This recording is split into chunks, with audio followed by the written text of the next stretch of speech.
Fala rapaziada, saudações vascaínas, vamos que vamos para mais um vídeo, o segundo desta terça-feira. Você está no Fala Gigante, então é claro, seja muito bem-vindo. Se você ainda também não é inscrito no nosso canal, se inscreva, este é o canal Gigante, o canal do torcedor vascaíno. Deixe aqui também embaixo o seu like e principalmente, torcedor, ative o seu sininho de notificação para que todos os nossos vídeos cheguem até você e você fique muito bem informado de tudo que acontece dentro do Vasco da Gama. Um vídeo repleto de informações. A gente vai falar sobre Allan Kardec, Alex Teixeira, pois ontem o Carlos Brasil, em entrevista ao Futebolaço Podcast, falou sobre a situação desses dois atletas e também, inclusive, a chegada de alguns medalhões nesta janela do meio do ano. E também vamos falar sobre a partida de sexta contra o Operário, final da Copa do Brasil Sub-17 hoje às 9h30 da noite entre Vasco e Palmeiras. Então o vídeo está de fato cheio de novidades importantes e você não pode perder. Fique até o final para que fique por dentro de tudo, tranquilo, rapaziada? Mas vamos lá, né? Sem muita enrolação, falar logo de Vasco da Gama. Eu quero iniciar aqui falando sobre a partida de sexta-feira contra o Operário em São Januário, às 9h30 da noite. Uma partida importante, uma partida que pode colocar o Vasco a apenas um pontinho de distância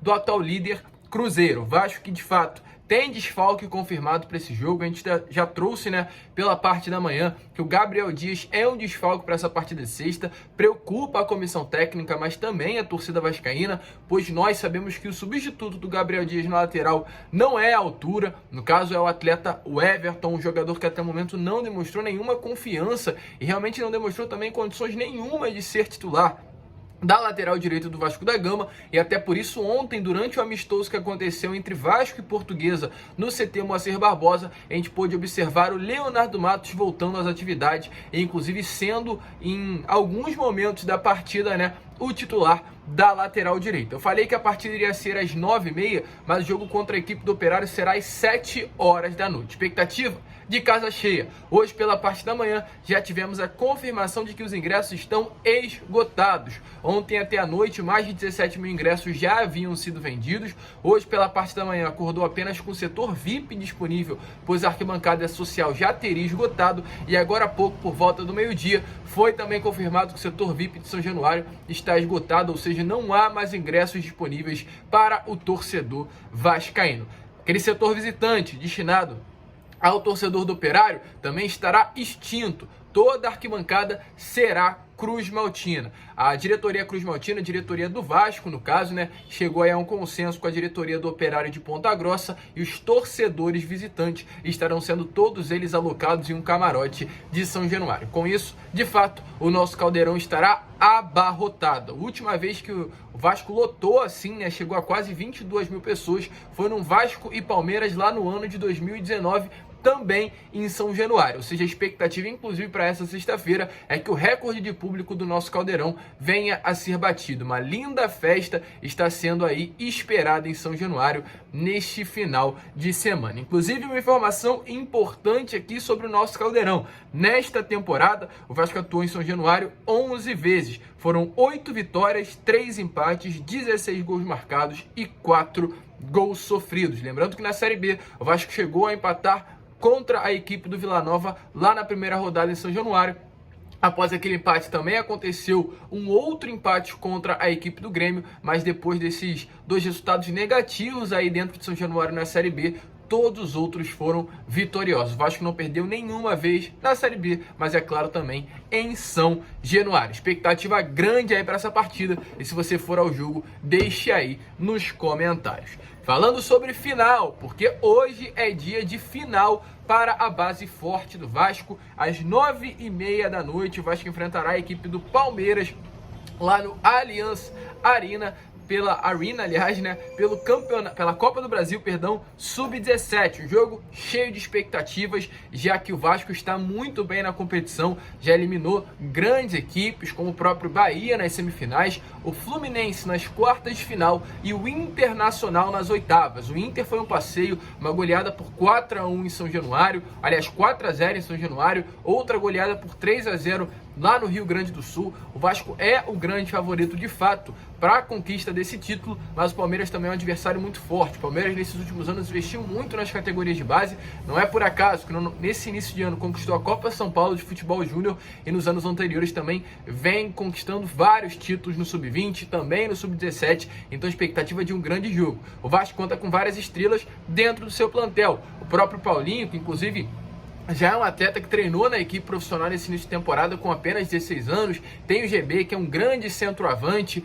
Tem também o Lete, tem o Estrela, muitos craques se encontram atualmente dentro desse elenco do Sub-17 do Gigante da Colina. Para aquele torcedor vascaíno que se interessa pelo Sub-17 e quer torcer, o jogo de volta já será nesse próximo domingo às 11 horas em São Januário. Sócio torcedor, se ligue, vá lá no site do Sócio Gigante e compre o seu ingresso. Muito provavelmente eu estarei lá domingo, dependendo de como estará a minha situação, né? Eu acabei tendo um problema pessoal nesta última semana, muitas pessoas já sabem, então se tiver tudo liberado, se o doutor me liberar, domingo muito provavelmente eu vou estar cobrindo essa partida entre Vasco e Palmeiras às 11 horas da manhã, lá em São Januário, a final da Copa do Brasil Sub-17. Tranquilo, rapaziada? Expectativa grande, fique de olho aí 9h30 da noite no Sport TV. Mas para finalizar e falar sobre o assunto mais importante, que é sobre Allan Kardec e Alex Teixeira. Ontem o Carlos Brasil participou do podcast do Futebolaço. Diversos comentários, diversos assuntos foram tratados ali durante a participação dele, do atual gerente de futebol do Vasco da Gama, e principalmente sobre contratações foram faladas. A gente vai trazer mais detalhes no vídeo da tarde sobre alguns reforços que são prioridades hoje para esse elenco do Vasco. Então já te aviso, se você quer já saber o que irá acontecer, já deixe marcado, já ative aí o seu sininho de notificação, porque 7 horas a gente está de volta para falar sobre as contratações que o Brasil deixou bem claro que vai trazer para essa janela de transferências. Mas outras perguntas e outros assuntos também foram colocados ali na mesa, né? Principalmente sobre a chegada de medalhões. Kardec e Alex Teixeira foi a pergunta inclusive feita pelo Dieguinho, canal Futebolaço Vasco, que tem esse podcast. Ele perguntou se teria a possibilidade do Alex Teixeira e do Allan Kardec vir ao Vasco da Gama. Antes, só gostaria de atualizar para você a situação desses dois atletas, cria das categorias de base do Vasco. Sobre o Alex Teixeira, a diretoria do Besiktas, seu clube atual, decidiu avaliar futuras ofertas pelo jogador. Ele muito provavelmente não irá seguir no futebol turco nessa próxima temporada, já que seu clube atual não quer permanecer com o atleta. Nesta última temporada, para vocês terem noção, ele teve 5 lesões musculares e ficou de fora durante quase 3 meses aí, contando o geral do ano de 2021, 2022. Então uma expectativa muito grande aí para cima de uma possível chegada do Alex Teixeira, já que de fato ele estaria ficando livre no mercado. Alguns clubes do futebol brasileiro chegaram sim a se interessar pelo jogador, mas nada andou até o momento. Segundo, inclusive, o TRT Sports, que é um portal de notícias do futebol turco, a direção do clube turco até o momento não chegou, não recebeu nenhum contato, nenhuma oferta oficial pelo Alex Teixeira, mas é claro, mediante a abertura da janela de transferências, isso pode acontecer o mais breve possível. Mas por enquanto, nada ainda oficial, ou seja, não tem nada por parte principalmente do Vasco da Gama, mas é um atleta que ficará livre. E mediante o investimento da 777, quem sabe isso pode acontecer. A gente já vai mostrar as falas do Carlos Brasil. E outro jogador, como a gente já informou e vocês já sabem, é o Allan Kardec. O Allan Kardec que está sim livre no mercado, rescindiu seu contrato com o clube chinês no início deste ano, ou seja, está livre desde aquele momento e está buscando um novo clube no futebol brasileiro. Segundo informações de que vem de Minas Gerais, ele já estaria praticamente acertado com o Atlético Mineiro e tudo poderia fazer com que ele já tivesse o seu futuro definido e no caso não vestisse a camisa do Vasco. Mas também até o momento nada oficial. As coisas estariam muito avançadas, mas o Atlético ainda não se posicionou de uma maneira confirmando esta situação. E sobre isso, sobre a possível chegada dos dois ao Vasco, o Carlos Brasil falou. Ele tentou sim, durante ali a pergunta, esquivar, tentou deslizar, mas ele deixou bem claro que a prioridade da 777 não é contratar jogadores assim. Mas quem sabe não pode acontecer. Dê uma olhada aí nas palavras do Carlos Brasil. Podem chegar jogadores medalhões. Como é que tá essa situação? É só jogador jovem? Pode chegar medalhão? Especificamente o nome dos dois, Teixeira e Kardec. Então, não conversei ainda com a 777 sobre o planejamento que eles teriam. Eles talvez conversem comigo no momento que eles comprem efetivamente o futebol do clube. não houve ainda essa conversa. O que eles sinalizaram algumas vezes foi que eles gostam de jogadores muito jovens. Isso é sinalizado. Se você olhar para o Génova, você vai ver que foram contratados jogadores muito novos lá. Não tanto de nome, mas algumas apostas e tal, enfim. Isso é o que é sinalizado por eles. Em alguns momentos, nessas trocas que a gente tem semanalmente, a gente coloca para eles a importância de ter jogadores um pouco mais velhos, mais maduros, exatamente para poder fazer com que a formação dos meninos seja mais salutar, né? Não jogar a responsabilidade, como eu acabei de falar aqui no início, só sobre meninos, né? Eu acho que é importante ter jogadores mais maduros que fazem com que esses jogadores mais novos se valorizem. Você ganhar a competição faz com que o jogador também se valorize. Então, retorno técnico, mais do que financeiro. Isso foi falado para eles e muitas vezes eles entenderam. Então, eu imagino, aí é uma imaginação apenas, eu não estou dizendo que é isso, eu imagino que eles vão entender na hora que tiver que contratar um jogador um pouco mais velho e que surja uma oportunidade de mercado que possibilite isso dentro de um orçamento natural, né? Muitas vezes um jogador muito mais velho, às vezes vem de uma realidade de ganho muito alto e quer vir para o Brasil, às vezes obtendo um ganho também muito alto, e às vezes isso não é possível. Então, eu não estou dizendo que é ou não é nada disso, mas eu imagino que dentro do que eles definirem como um perfil e a gente conversando, chegar num alinhamento e dentro do orçamento, acho que vai ser possível trazer ou um jogador jovem ou um jogador mais velho, enfim.